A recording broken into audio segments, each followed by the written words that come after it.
Good morning, everyone. Yeah, I'm very happy and excited to talk to you about my mission, which is my passion and my compassion work as well.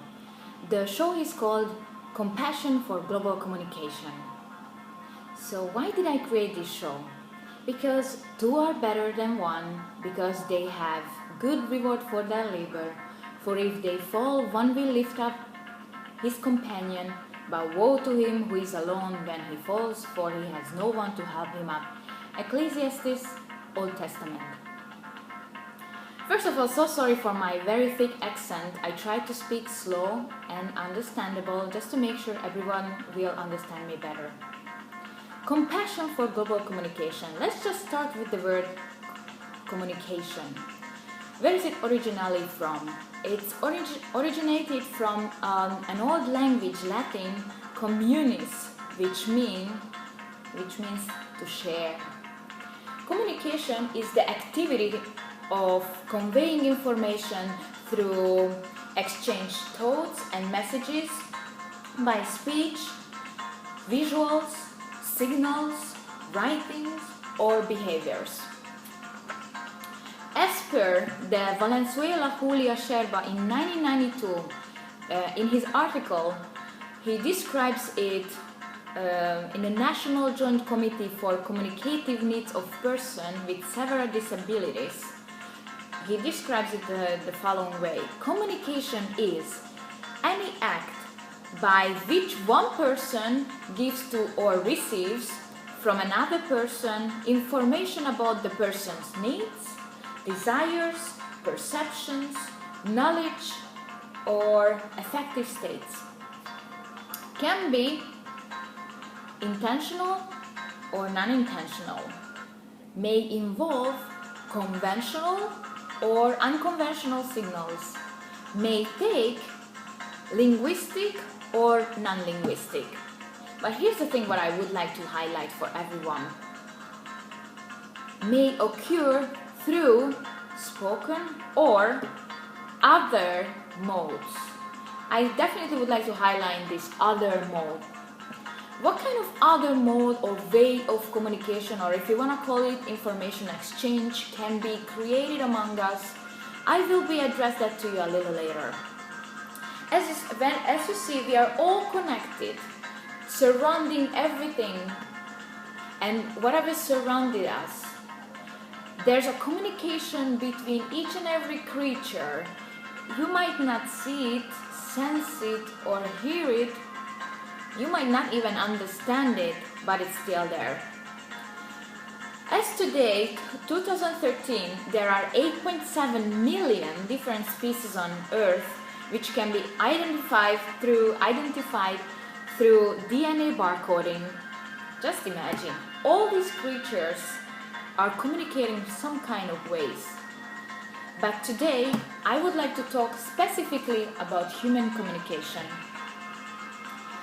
Today we are living in a world of air technology. What I mean by that?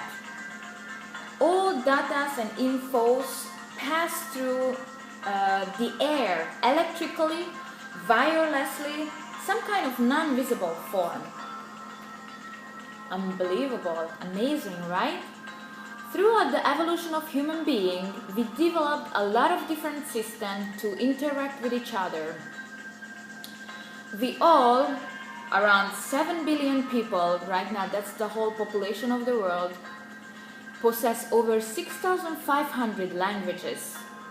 All of them different dialects, different languages, which seems not really working so far. That's why we still have a lot of misunderstanding, misinterpretation, miscommunication among all of us. So it's high time to create for everyone, all of us together, a new system just to make a better understanding. By now, throughout the evolution, we are able and we have learned to use a great combination between visible and non-visible, verbal, non-verbal communication based on using our God-given senses. I want to be very clear what I'm about to say, and just to make sure everybody understands. Before I even start, let me just refer to the Bible and also just address that everything at first has to start with faith. As long as I want to refer to the Bible, I would like to address to you word by word, just let me read that to you, what exactly faith means. But before that, throughout human evolution and throughout history, every new thing started with someone who had enough faith to trust some kind of new information or vision, what was not yet seen, which was not yet proven or experienced yet. So as the Bible say in Hebrews chapter 11, verses 11, let me read it. Now faith is the substance of things hoped for, the evidence of things not seen, for by it the elders obtain a good testimony.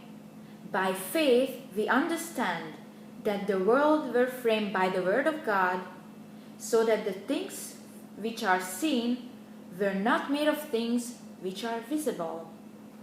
Interesting, right?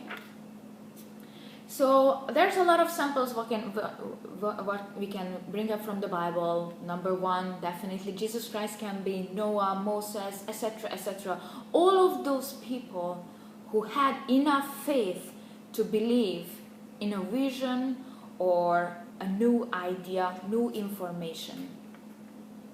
So how is the process goes in throughout the human evolution, how we accept new things.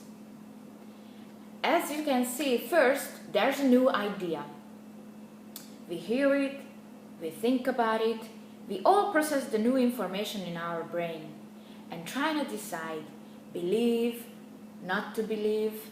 But in any way, we all become very skeptical, which is good, it's a normal process, and we start to seek for more information, process the information more, work on it, and at the end, create something new.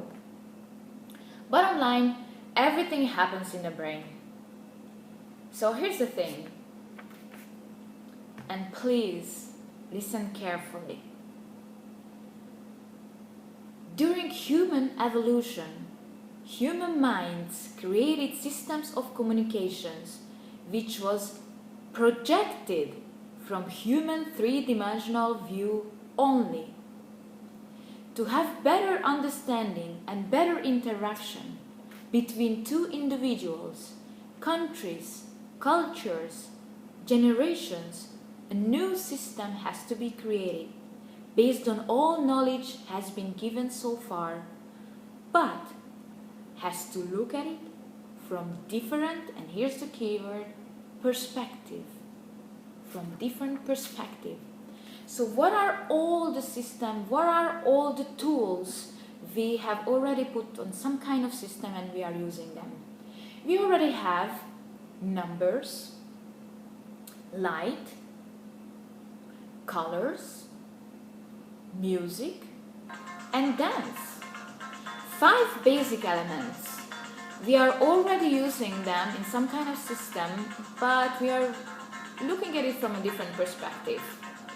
Or I could even say that we are misusing it somehow. But I will be especially specifically talk about these ideas, this perspective, a new system, new way of looking at it, new way of using of all this knowledge in my next shows. So there's 5 elements already we have, but there's one more element has to be added, what comes from an unknown source, a non-visible source, a sacred element, which makes it complete and it can let it grow. That's the energy. The energy we all feel, the energy we all talk about, and accepted it. By now we accepted it. There's energy existence. Even though we never seen it, sensed it, experienced it, but with our different senses, the different way of it. But I will talk about it later in my next shows. So here's the 6 elements of the new world communication has to be built up from. Light, energy, colors, numbers, dance, and music. I just would like to show you quickly my scratch over here. So here is it building up. If anybody has some kind of knowledge or ever met with sacred knowledge, we have a lot of information on internet about it now. Please take a look. This kind of information is somehow connected to that. Right now, that's what I wanna talk only. Please. Wow. Interesting, right? Think about it, believe it, and create. So that's the message I have to pass to you today. All me, I'm just the messenger. So in the next radio shows, I will be talking about specific ideas and specific, I would say, system or way of using the already known knowledge, but put it in a different perspective. If anybody has any question or want to have more information, I created 6 informational channels. I have these videos, and I'm going to be coming up with more videos here on YouTube. I have an email, a Gmail, and a Yahoo email address. Also a blog talk on Google, and a blog talk radio show, which is called Compassion for Global Communication. Please try to process the information, have an open mind, and I talk to you soon. Have a wonderful day. Bye-bye.